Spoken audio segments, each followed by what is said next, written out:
નમસ્કાર, આપ જોઈ રહ્યા છો લખત ન્યૂઝ અપડેટ ચેનલ। તમામ સમાચાર અને અપડેટ મેળવવા માટે ચેનલને સબસ્ક્રાઇબ કરો અને બેલ આઇકન પર ક્લિક કરો જેથી તમામ સમાચાર અને અપડેટ તમને મળી રહે।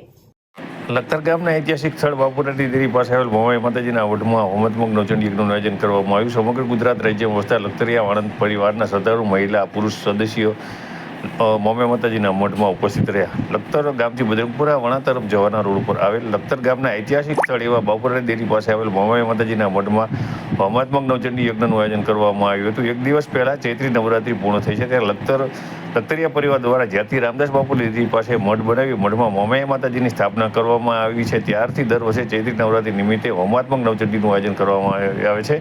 આજે ચૈત્રી દસમ નિમિત્તે હોમાત્મક નવચંડીનું આયોજન કરવામાં આવતા આચાર્ય પદ્ધતિ લખતર ગામના નવયુવાન સાથે હિતેશભાઈ ઉપાધ્યાય દ્વારા શાસ્ત્રોક્ત મંત્રોચ્ચાર સાથે હવનવિધિ સંપન્ન કરવામાં આવી હતી। ત્યારે લખતર ગામના મૂળ વતની હાલ અમદાવાદ રહેતા જેવી લખતરિયા કેવી લખતરિયા યજમાન પદે બિરાજી ઉપસ્થિત રહ્યા હતા અને શ્રદ્ધાપૂર્વક ઘી અને પવિત્ર કાષ્ઠની આહુતિ આપી અને હવન સંપન્ન કરવામાં આવ્યો હતો। ત્યારે લખતર ગામમાં આવેલ મોમાઈ માતાજીના મંદિરની અંદર લખતરિયા પરિવારના જે શ્રદ્ધાળુ ભાઈઓ બહેનો છે તે મોટી સંખ્યાની અંદર દર વર્ષે આ હોમાત્મક નવચંડી યજ્ઞની અંદર ભાગ લેવા પહોંચે છે।